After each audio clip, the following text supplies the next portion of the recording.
Andrew, good morning to you. Good morning, Aidan. Good morning to all the listeners and watchers. Going back to Willie Cazelles and seeing that and hearing that must be pretty exciting, sort of bringing back some good memories. Yeah, it was a great day, a real day to remember, and it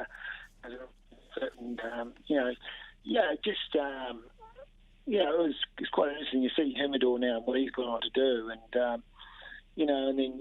for Willie to pick him up that day.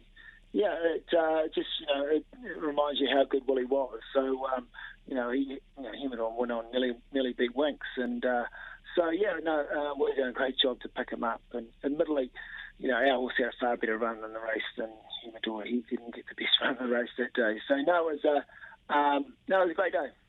Yeah, interesting. And you hear Lance O'Sullivan there talking about, having beaten Red Cadeau 3 times. Well, this horse here, Giovanni Canaletto, you go through his form. Fourth in an Epsom Derby, third in an Irish Derby, third in a Hong Kong Derby. That's international credentials of the highest order, isn't it, Andrew? Yeah, absolutely. It's international Group 1 form, probably at some of its best. So, he comes with some pretty strong form. Obviously, this was a wee while ago. He's now 7, but he's a younger 7, and he's only raced probably a dozen times max. So, he's a very high class racehorse, and if we can get him back to 2/3 of that, well, it's going to take him a long way to being competitive in races and possibly in Australia. Yeah, exactly. When we said to see, the quality of horses that he's chasing and even beating home, that says a lot about him. Just tell us about how he's settled into New Zealand and what you made of his first up run here.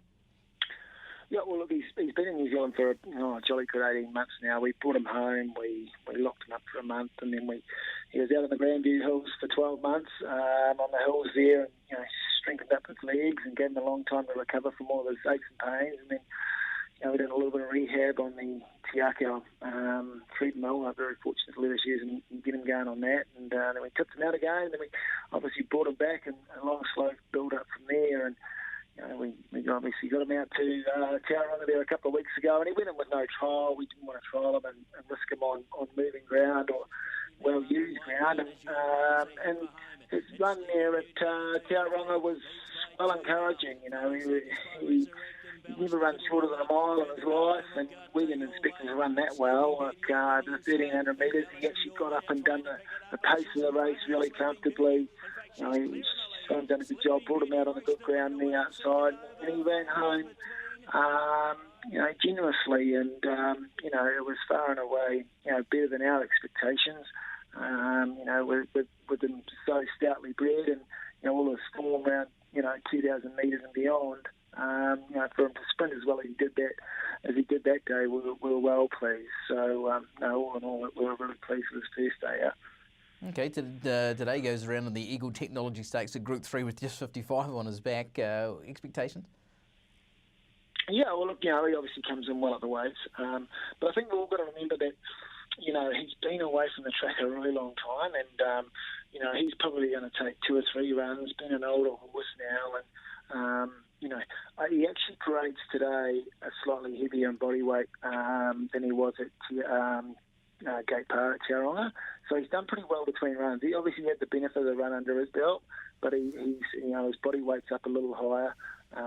So he's doing very well in New Zealand, and look, we've done our best to try and, we can't work him very hard on the training track with his legs and that. We've got to sort of hope the race day fitness brings him on, and we take him to the races nearly once a week. We give him out days where he goes to the race and stands and shakes and shivers. So, look, this run will do him the world of good, and Lance was just flying in from Hong Kong. He said at the airport, like Jason said with your track report there, the clouds are well high and it doesn't look like rain. So it'd be nice to get him on good ground so it doesn't become a real dour mile where he's probably going to run out of fitness the last bit. So we're really relying on good ground today, that he runs to the line, and he'll improve a ton with today. So, look, when he gets going sort of up over in his next run over a bit further, he's going to be most competitive.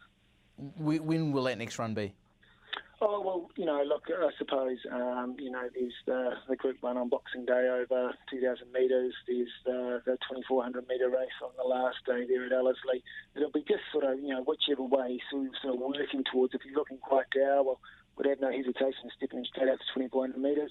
If he looks like he's sharp enough, well, he'd possibly run the 2,000. But I suppose he's going to tell a fair bit of a story. Okay, previous race today, you got a couple of runs, Fiance and Star Treasure. Both horses look as though they're coming into this in pretty good order. Too right. Fiance sort of comes in with, he came back from Hong Kong with an injury, and he'd done exactly the same as Giovanni. So his run was actually pretty good to Tarapa. Like, he was in a slightly run early half of the race, and then they sprinted home on high 33s, and he had no chance from midfield, and he actually stayed on pretty good. And here's another one, had no trial, came in fresh up, and he's improved a lot with the run. And he had Flemington form, soft track form before he went up to Hong Kong, and I don't know if many of those horses in that race could be placed at Flemington like he has, and he's improved a lot. And okay, he's drawn a bit of a bad gate, but it might be the place to do. It might be the place to be on the track if the weather comes. So he's actually quite a good chance for a place at long odds. Star Treasure, well, he's been Group 1 placed. He's quite a handy horse. Another one that doesn't really draw that well, but he's taken a lot of improvement from his Rotorua run, which was actually quite a strong form race as it's turned out. And, so they're both horses that are a little longer in the odds, but they're pretty good chances. Probably Fiance's only a place chance, but the other horse will be each way. Okay, well, best of luck with all three runners, and thanks for joining us on the Punters Lounge Live today. Andrew Scott.